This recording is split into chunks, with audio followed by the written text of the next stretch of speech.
Okay, so let's unpack this. Today we're diving into something pretty unique, what our source calls the Trump announcement.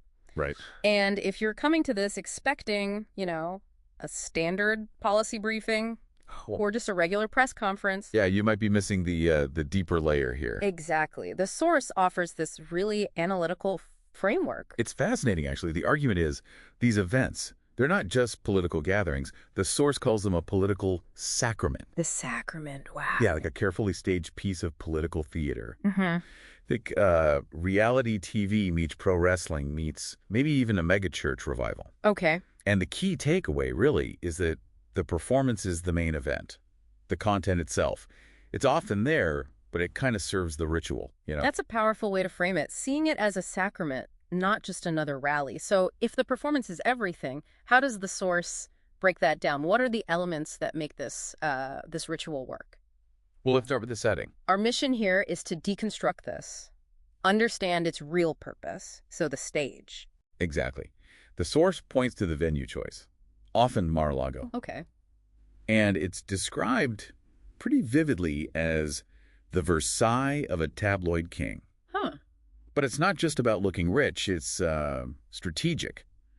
A kind of spatial rebranding, the source calls it, moving the political center away from D.C., from democratic institutions, To his personal space. to a personal court, almost. It subtly changes what people expect from a president, right? Right. It signals, a monarch holding court, Yeah. not really a public servant reporting in. And the lead up, the build up to these things, it feels like more than just generating excitement. Oh, absolutely. It's strategic.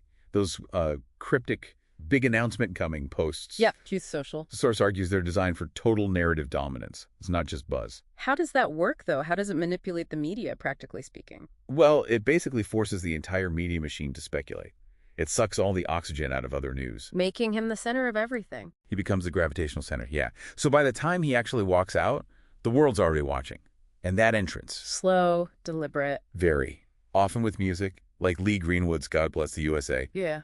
it's designed for him to soak in the applause, asserting total control over the room, over the story. Okay, so stage set, entrance made. What about the people in the room? The cast, so to speak. Oh, yes. The cast. Crucial. You have the front row loyalists. The source mentions people like, the Carrie Lakes, Matt Gaetzes, Marjorie Taylor Greene. Modeling the required support. Exactly. Modeling that fervent support. Their presence is a signal to everyone watching at home. And then, here's where it gets really interesting, according to the source. The media. The designated villain. Right, the fake news. But they are also, paradoxically, essential. The source calls it a deeply codependent, abusive relationship. So wait, the attacks on the media actually help him by making it newsworthy. That's the argument. It legitimizes the event for him because the media covers it intensely, even while being attacked. Wow. Okay. So what about the message itself? Is there a script? There's definitely unspoken script, yeah. It usually kicks off with what the source terms the litany of grievances. Like the Russia, Russia, Russia hoax or the rigged election claim. Exactly, those kinds of things.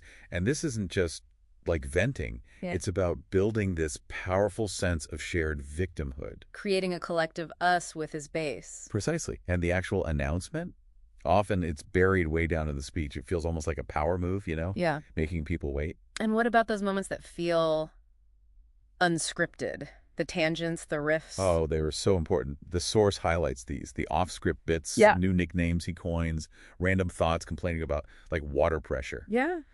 Followers see that as proof of authenticity, like he's unfiltered speaking directly to them. And critically, that's the stuff that goes viral. It extends the event's life way beyond the room. Okay, so the performance ends. What happens immediately after? Then begins what the source calls the war for the narrative. Right. Spin versus condemnation. Immediately. Campaign surrogates jump out, pushing the positive spin. The opposition pushes back with condemnations. And the source makes this key point. The chaos is not a side effect. It is the intended outcome. The chaos is the point. It ensures he stays the main character. Everyone has to react. Everyone keeps talking about him. So, pulling back from all these pieces, Yep. what's the big takeaway here for you, our listener? Well, if we connect all this, the source concludes, these events aren't really about policy debates or trying to persuade the undecided in a traditional way. It's something else. It's about reaffirming his power, maintaining that tight connection with his base, and basically serving as a loyalty test. Who shows up? Who defends it? The core insight from the source is simply the spectacle is the substance. The spectacle is the substance. The ritual itself is the point. That's the argument. Okay, so a final thought for you. How might understanding this perspective that the performance isn't just window dressing for policy, but maybe the policy itself, in a way, how might that reshape how you consume political news and watch these kinds of events moving forward?